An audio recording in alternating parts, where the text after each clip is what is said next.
Oi, eu sou Adriano Nunes, você está no Dialoguei e no vídeo de hoje eu quero conversar com vocês sobre o sexo. O que o sexo tem tanto a ver com a disputa do poder e com política? Não há uma maneira mais eficaz de controlar uma sociedade do que normatizando o sexo, ou seja, criando e estabelecendo regras e limites numa sociedade. E eu acho que isso aconteceu muito nas últimas eleições. Não sai daí que a gente precisa falar sobre isso. E aí, dialogueiros e dialogueiras, tudo bem com vocês? Eu espero que esteja tudo bem e certo também pra vocês, porque comigo tá tudo ótimo. Antes de qualquer coisa, vamos logo naquele deverzinho de casa pra que você não esqueça. Vai logo dando dedada gostosa no like desse vídeo, vai compartilhando. Esse vídeo ele precisa mesmo ser compartilhado, precisa muito falar sobre sexo. E interage aí nos comentários, que a gente possa continuar esse papo. Antes de eu começar a falar aqui sobre essa ideia que eu venho ruminando já há um certo tempo, que eu fui percebendo durante as eleições e queria trazer neste vídeo, eu vou deixar aqui pra vocês, este vídeo da Renata, do canal Se Toca por Renata Mota, que é uma doutora, educadora sexual, e ela que é minha musa inspiradora pro tema que eu quero trazer aqui pra vocês. É importante que vocês saibam que como agora, nesse momento atual, a gente fica buscando alimentações primitivas, né? Eu tô com uma amiga no trabalho que tá só se alimentando de alimentos não cozidos para desintoxicar o corpo. Como a gente vai buscando dentro da trajetória da história, dos conhecimentos antigos, novos hábitos para estabelecer saúde e comportamento, por que não a gente olhar para trás por toda a história e entender como é que foi constituídas as regras sobre sexo que a gente entende hoje na sociedade? Porque como a Renata diz, muito do que a gente é hoje tem pelo menos a ver de 500 anos para cá desde a descoberta do Brasil.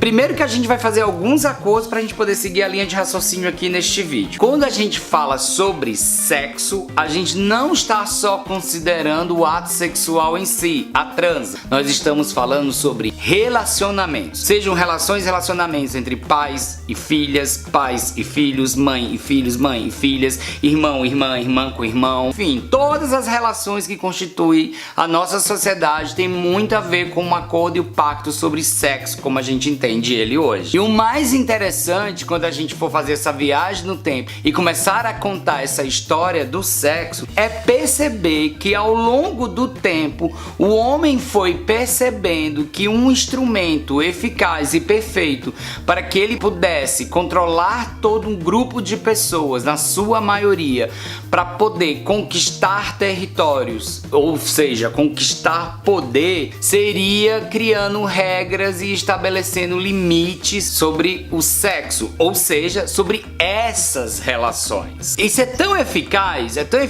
gente, que mesmo lá na Roma antiga, quando não tinha armamento bélico suficiente para grandes conquistas, foi preciso utilizar essas normatizações de sexo, relações, para controlar a sociedade. Só para contextualizar, para e pensa, nas últimas eleições, o que mais foi desrespeitoso que se achincalharam sobre educação sexual? Deturparam totalmente o kit gay, né? O que trazem e discutem sobre kit gay, de fato, nunca é o que foi proposto, estudado. E olha que aqui eu não tô dizendo nem que o kit gay não esteja passivo a críticas, porque tudo está passivo a críticas. Eu acho que a gente pode criar um grande debate na sociedade para se estabelecer qual é o melhor, mas assim, dizer que existiu o kit gay é um absurdo. Olha que massa de manobra perfeita, né? Nada melhor do que deixar uma sociedade preocupada dizendo que vai ter um programa educativo ensinando as pessoas a serem gay. Olha a histeria, gente, isso é mais barato que canhão. Como também várias notícias fake news de que mamadeiras com bico de pênis para incentivar as crianças ao sexo, falando da sexualização precoce infantil, falando de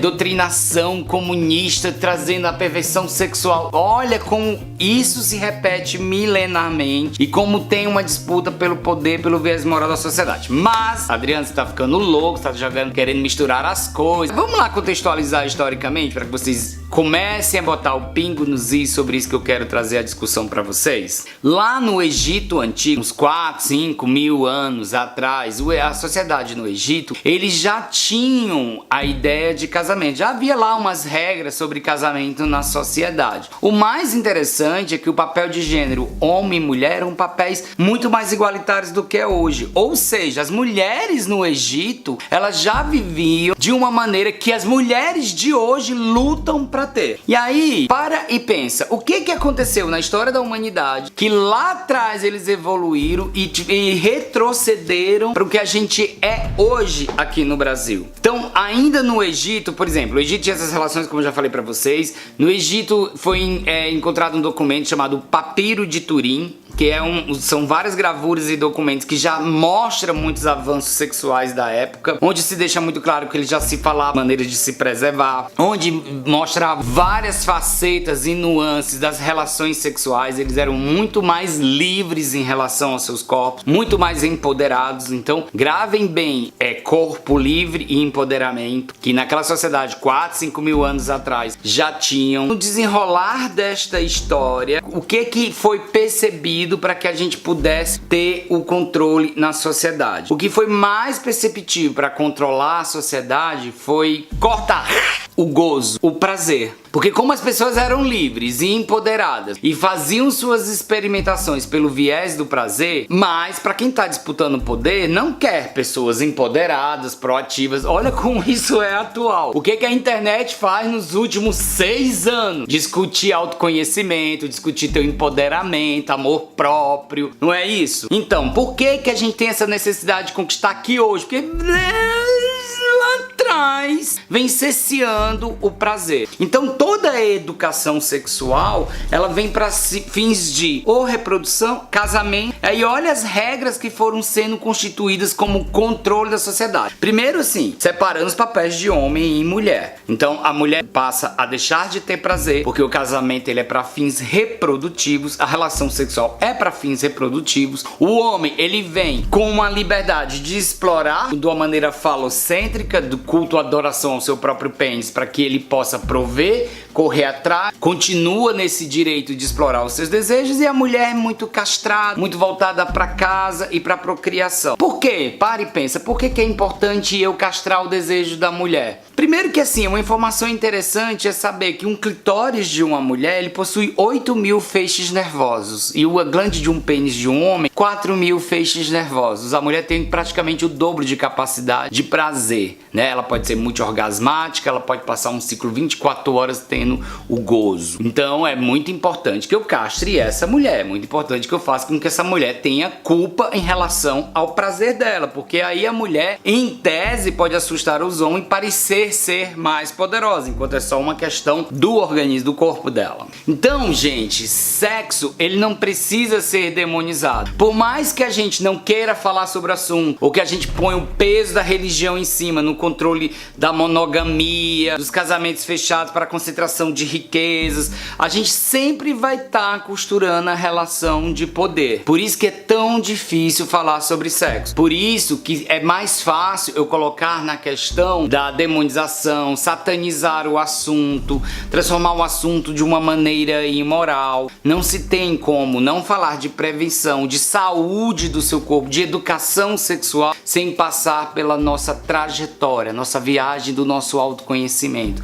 Nós nos entendermos quanto ser humano. Essa trajetória de si diz muito sobre como a gente vai se desenvolver na nossa sociedade. Aí vem uma direita conservadora, eles falam que estão querendo sexualizar as crianças cada vez mais cedo. Será que essas crianças já não estão mais sexualizadas? Porque se eu saio do recorte de que sexo não é só relação sexual, se você pegar toda criança, menina de 5 a 8 anos, de uma classe média, média alta, elas estão praticamente adultizadas. Elas fazem já babyliss, sei lá, alisamento, chapinha, unha postiça, nananana. A gente tem vários desenvolvimentos e expressões culturais de recortes de repressão, unidades, favela, como o funk. Do que adianta eu demonizar todas essas coisas que estão aí e estão já mostrando no comportamento da sociedade que essas crianças, elas estão sim cada vez mais sexualizadas, mas não por culpa do advento do que a cultura vem se expressando, e sim pela omissão nossa de não olhar para isso de uma maneira educadora, eficaz, objetiva,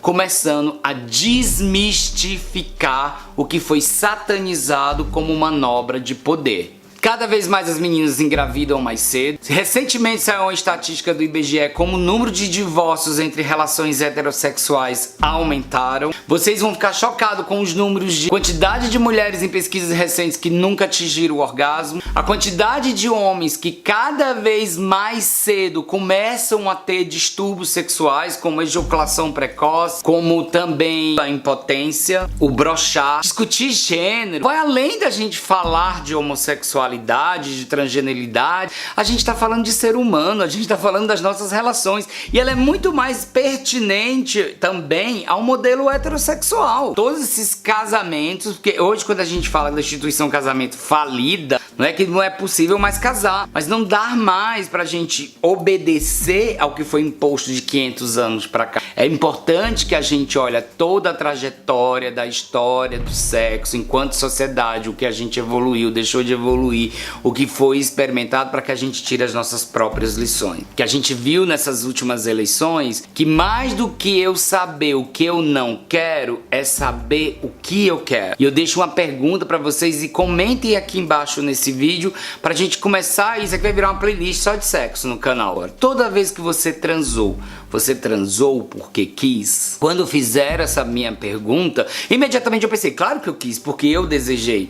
Mas muitas vezes eu não quis. Muitas vezes foi pra agradar alguém, conquistar alguém, mas nunca foi por querer mesmo. É muito difícil a gente ter o estado de consciência pra querer transar. Bem, gente, isso é só o comecinho, só pra dar uma cutucada em vocês. Mas antes, vão lá pro canal da Renata. Vou deixar na descrição desse vídeo um livro que eu tô lendo, que a Renata me indicou, que é muito importante que vocês leiam, que é Sexo, Desvios e Danações, do Jeffrey Richard. É maravilhoso, ele traz muito o que eu falei aqui nesse vídeo pra vocês, contextualiza toda a história do sexo, principalmente das minorias na Idade Média. Gente, espero que vocês tenham gostado desse vídeo e a gente se encontra no próximo vídeo. Tchau!